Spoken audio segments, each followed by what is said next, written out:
So Matt Hancock, our ex-health secretary, has come out of the jungle, having been on I'm a Celebrity, Get Me Out of Here. And I gather the purpose of this was to show that MPs are human, that they're ordinary people, that they're not in any way superstars.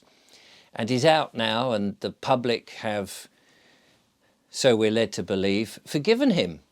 And he's got a book out of his diaries when he was the health secretary, and I suppose he's now doing the circuit and pumping that out and trying to get sales. And the papers are full of it at the moment. And it's interesting. I haven't seen the programme. I don't have a television, so I haven't seen the bugs pouring onto his head or him eating offal or whatever it is that he's had to do.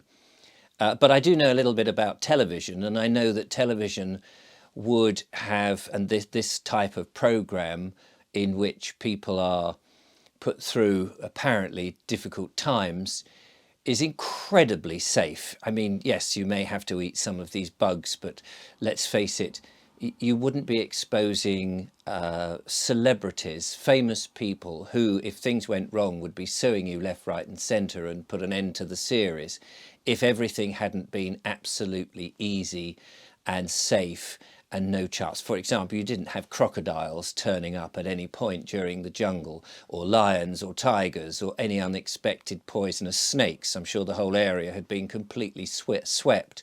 So I'm not really led to think that living in the jungle for a week with a bunch of other celebrities is going to be extremely traumatic, as perhaps it's led to believe. However, I imagine it is a bit of an eye-opener for people like Matt Hancock and the others that go in these places. So, you know, and of course it was an opportunity for people to question him on his time in office. Now, as I say, I didn't see it, so I'm not swayed or enamoured with his performance. But I won't forget what he and his cronies in the government put us through those last 2 years during the pandemic.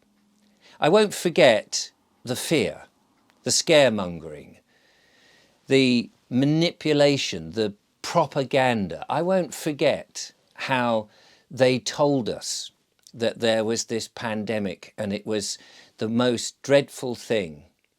And the feeling that we were all going to get it and that we were all going to die potentially. I won't forget the way that the government and the media seemed to work hand in hand, that they were putting out this one message, this one story, that they weren't actually looking at the other side of the science. Whilst they were following the science, and that like science these days, it's all conclusive and 100% and there's no room for error, it seems. But yet there's always room for error, and there's always another side to the story. There was, for example, the Great Barrington Declaration that was never discussed. We had this one policy. We were going to follow this one set of rules and regulations and advice from the scientists. We weren't going to look into other potential ways of dealing with a so-called pandemic.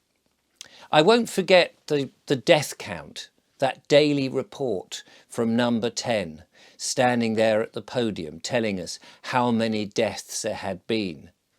Never telling us how many people had got the virus and survived, and how quickly they'd survived, and how mild some of the symptoms were. We were never told that. We were only told the most fearsome information.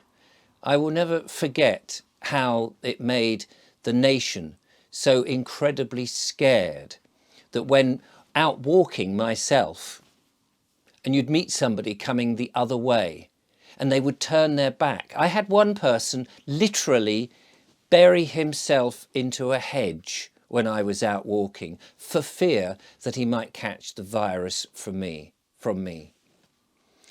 I won't forget how we were turned away from going to our GPs and our hospitals, and that there was no medicine available. There was nothing that we could use, no alternative medicines that we could possibly look for that we were told we had to wait for this miracle cure of vaccine, that there was nothing on the shelf that possibly might help a little bit or even a lot, that there were no tested medications, which of course subsequently we've discovered that there are other things, simple things that we eventually were allowed to realize, such as vitamin D and zinc, but other medications that have been on the shelf and have been tested for years and have known to have no or very minimum side effects.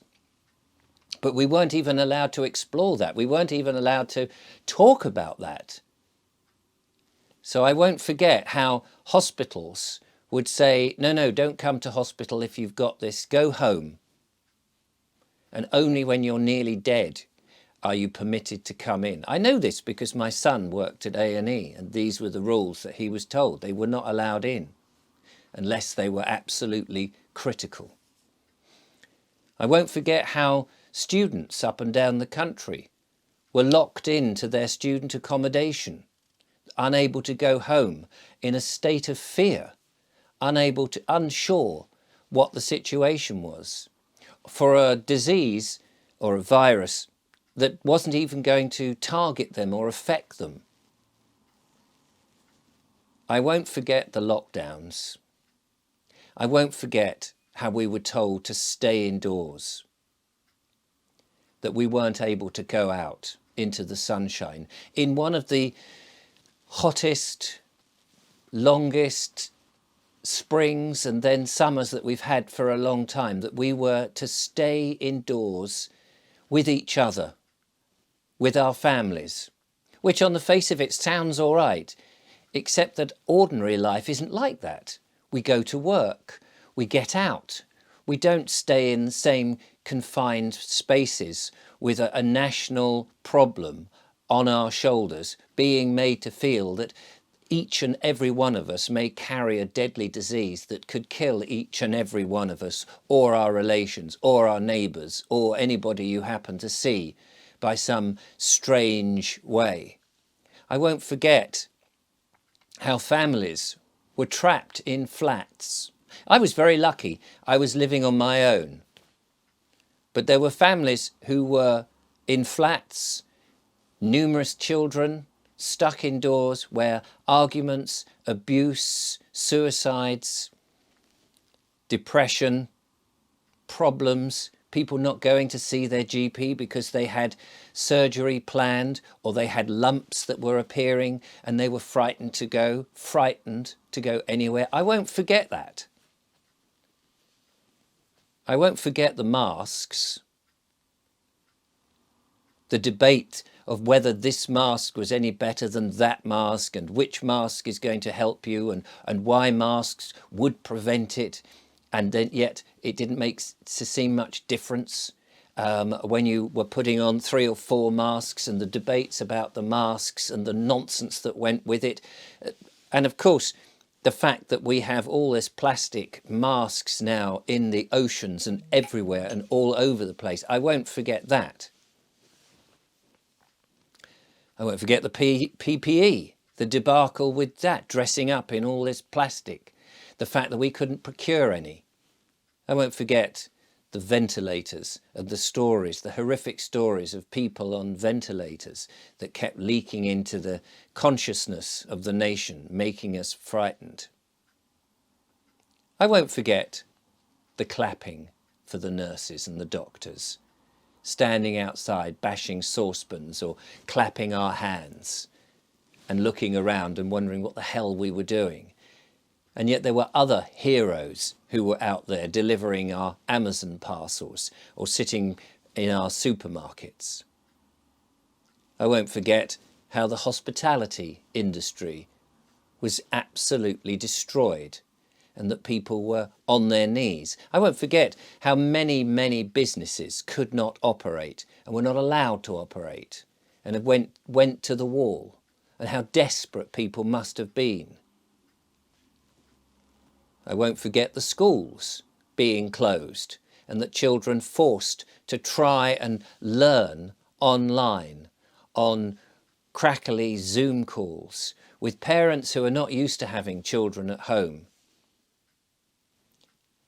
I won't forget the police and their attitude on corralling, cajoling and getting people back indoors, not letting them out, arresting people for sitting on a bench or having a cup of coffee or walking on the Peak District. I won't forget the drones and the spying. I won't forget the friends that I've lost by debating and arguing, isn't there another way? Just looking for a different viewpoint, and people being so frightened and so scared that they would just swallow whatever the mainstream media said or the government said, and there was no other way of doing this. I won't forget that. I won't forget the tier system, the bubbles, and I won't forget the vaccine passports. That when this miracle cure came, the fact that you had to have it, the way that it started just for the over the 80s, and then suddenly it was the people in their 60s and people in their 50s, and the amount of nagging, cajoling, the various celebrities as well as government ministers telling you that you'd be stupid, that you were stupid if you hesitated, that you were anti-vaxxers, and yet you have been vaccinated against all the other things, that you were just questioning whether, because it was so quickly produced, how could it be effective if it's not been tested widely for a number of years? If you had any hesitation on that, you were considered to be stupid by people as high up in the elites as Tony Blair, calling you stupid. I won't forget that, and I won't forget those TV celebrities like Piers Morgan telling us how stupid and how idiotic and irresponsible and how we were killing people if we didn't take it.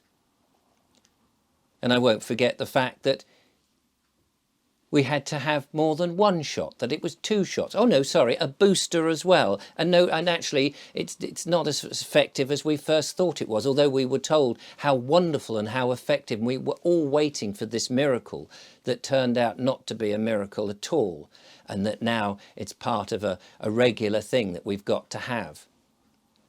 And yet, of course, there are plenty of rumours now attached to this, which I can't say whether are true or false, but there are plenty of people who are hurt by this, as all vaccines will have some people having a reaction, but that this is okay somehow.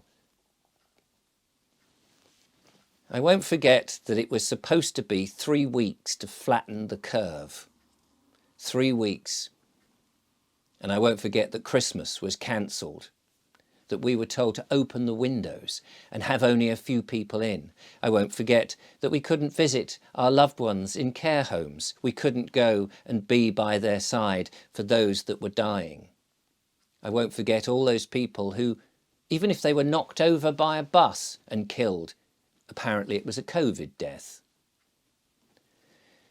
I won't forget all of that as people like the health secretary and the prime ministers and the people in power and the media's people and the celebrities had told us that it was essential we followed the science.